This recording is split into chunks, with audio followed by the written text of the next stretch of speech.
Yeah. But you can see themselves setting things up to do later things. It's always really interesting. You know what? It looks like Aggie is going to Ordina. I think he's going to do the 2 Black Knife Assassins here and snipe Chris on this. Yeah, so there is in Ordina, as Adolf mentioned, there's like a little cheese that you can like manipulate the AI of the invisible Black Knife Assassins. If you've done this, you know how much that one sucks casually, but you can kind of bait them to jump off of the cliff. Yep. So Aggie might actually, if he successfully does it, please no caster curse, he might grab that one from Chris. But I mean, it wasn't too big of an investment of time for Chris because of that weapon. No. Yeah. But, you know, a snipe is a snipe. And Chris picking up the Conspectus Scroll here, that's going to allow him to unlock more sorceries from Selen. So Chris is definitely posturing the 12 sorceries here. Yep. This is a close race. Yeah.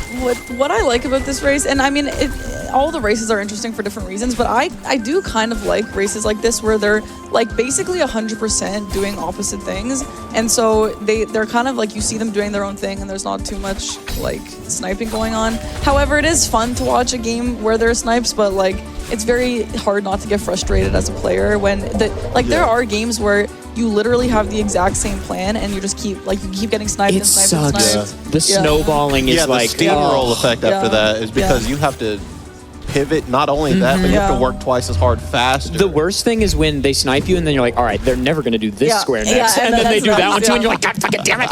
Just watch on Aggie's screen here. You'll see the footsteps probably, and if we had sound, I'm not sure if we do a little bit, you'll hear them. I think the first one might have just lunged. So he's luring the invisible assassins over the ledge, and he's trying to bait them to do a like dash attack off the ledge, which will force them into the abyss, which counts as a kill. Right, it looks dumb as hell, but you can't see the Black Knife Assassin because you don't have the sentry. You see their. Okay, so that's one. That's one. He needs another. Worst area in the whole game, by the way. Yeah, I'm not a fan of the these archers after this. Dude, the Ordina archers are like laser beams. Yeah. They no good. Brutal. So he's got the second one here. And it's nice you can see their footsteps in the snow, so he knows generally where he is. And Chris is actually in another Black Knife thing right now, so he will probably get sniped on this square.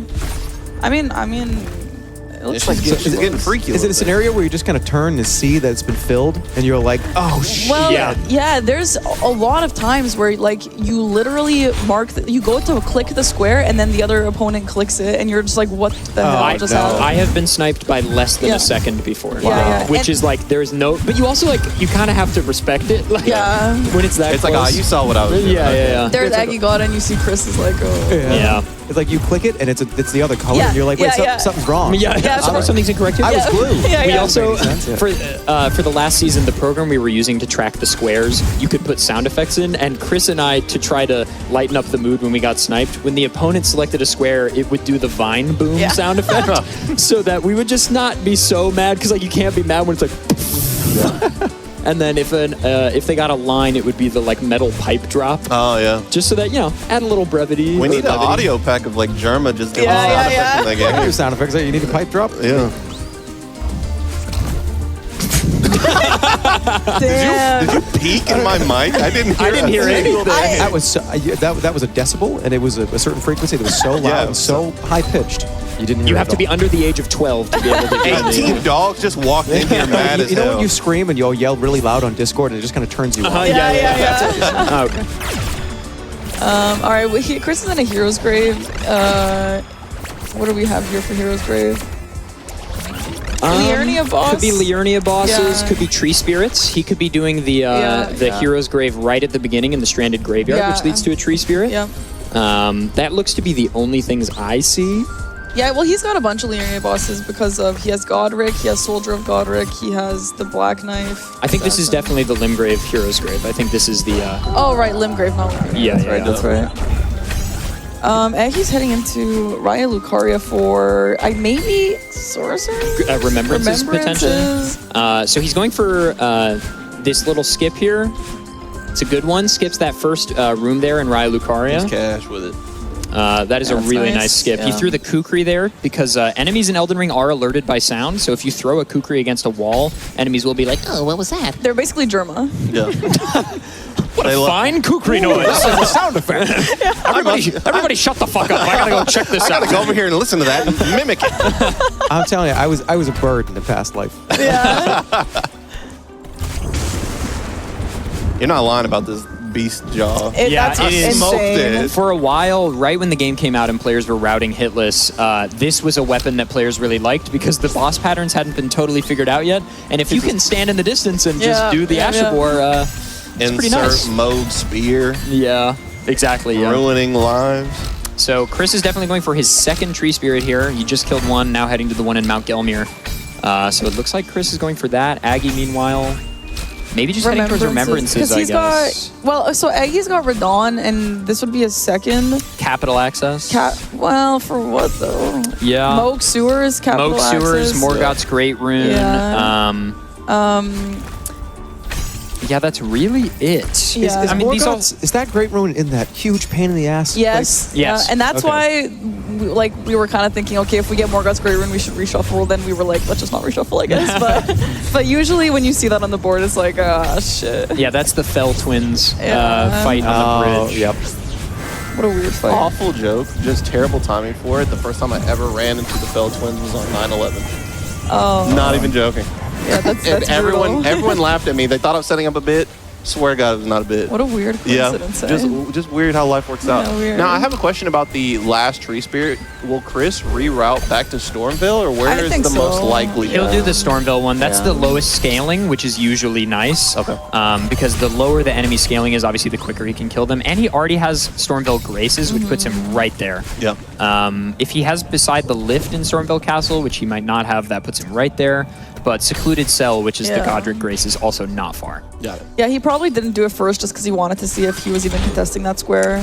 Okay, interesting. Going to Altus, maybe for Lightning Ram Ash of War, leaving the Tree Spirits open. He probably knows he has good purchase on this square right now. Yeah, so that's what you were talking about. Like, Chris knows that he has, he's ahead on that square, probably. But you're always, you never know for sure. But it's sometimes it's worth the risk to just hold it for a bit. Especially because he has the easy one open. This might be, I think for Aggie, the rationale here is not only is it capital access if he needs it, but these are also Red Wolf into Renala is 2 Liurnia bosses. Yes, true.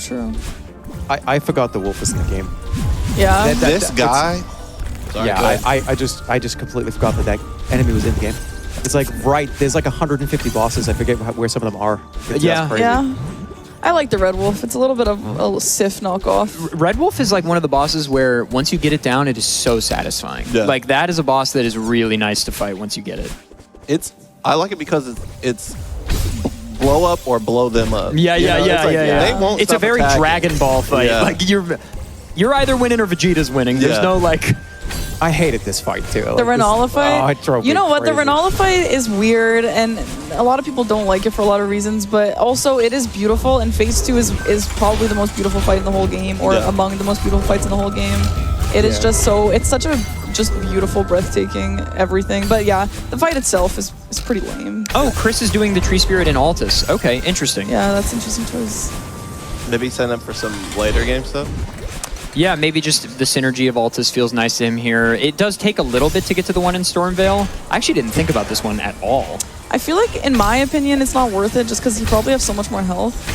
But I don't know, what's the arena like for the one in Stormville? It's pretty bad. It's bad, yeah. Shit. Yeah, so sometimes I feel like players just like to do weird things just for the vibes too. So yeah, and also there's some implicit bias of like, oh, I hate that particular thing. Yeah. Just like have a bad experience with it and just have bad omens. Yeah, everybody has that one or two things or areas that you're just like, I don't want to do that. Oh yeah. And it might be completely different than anybody else. I beat Moog on my very first try, and I thought he was the easiest boss Really? until I fought him again. And I was Yeah. like, oh, this boss sucks. Yeah. Isn't that wild how like FromSoft hard bosses, the first attempt will be the closest you'll get until your 100th yeah. attempt? Oh, yeah. Like the game knows.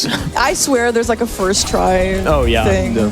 Well, you go with the mentality of, I don't care. I'm just going to learn the fight. Who cares? There's no pressure. And then you get down to one hit and you're like, oh, okay. Yeah. And then you never get there. Never.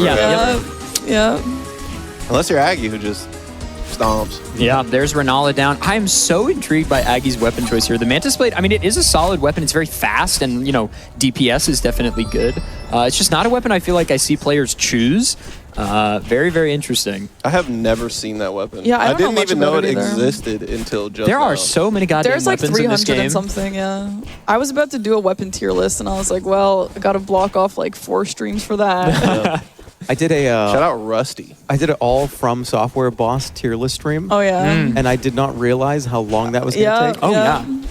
It was like 7 hours straight. Yeah. And eventually I was just like, oh shit, I don't even... With Elden Ring included? With all you of them, fool. You fool. Actually, it may have been pre-Elden Ring. I don't remember it. But yeah, I remember it took forever. And you have more opinions on all of them than you thought you did. Like, a boss you fought 10 years ago, you're like, wait, actually, I hated that Yeah, guy. yeah. You pull up a YouTube clip of the fight and you're like, well, actually, this fight sucks. Yeah. I was completely wrong of liking this. Yeah. We do have Chris talking to Cell in here, who is the sorcery lady. My queen. I think that... Well, how much does she have? She's going to have, so she starts with 6 or 8, and he Yeah. has 2 scrolls, I believe. He has the one from near Topes. So yeah, he's going to have 10 here, and he should have already picked up enough. It looks like he doesn't have enough money to buy all the ones he needs, so he will have to come back. Oh, he's looking for the duplicates on Topes there. This is pretty big because Aggie's killing balls right now, and he drops another sorcery. He does drop a sorcery, but I think for Aggie, it's less about the sorcery and more about the Liurnia Liurnia boss. boss. Yep, yeah. But you're absolutely right. Yeah, The sorcery two does play birds. in nicely. Yeah. Yeah, it's good to consider things like that if Aggie was looking. Aggie's probably like, yeah, this is useful for sorceries if that ends up coming about. You're thinking like a bingo player, Tom. You should play Yeah. bingo. You should play a little, I have like 3,000 hours. You should play some bingo, baby. I'm just real low key about it. Oh, yeah. Um, Is Aggie doing... Yeah, I'm back to Liurnia. Probably gonna do... Deathbird, I would say. That's a very Deathbird. quick one that's right here. Yeah, changing it tonight. This Yeah. Deathbird is right here. And then I don't know how many Liurnia bosses he's on right now. Probably 4. He may go for a Knight's Cav since it's already nighttime. Yeah, he's got 4. True. Unless...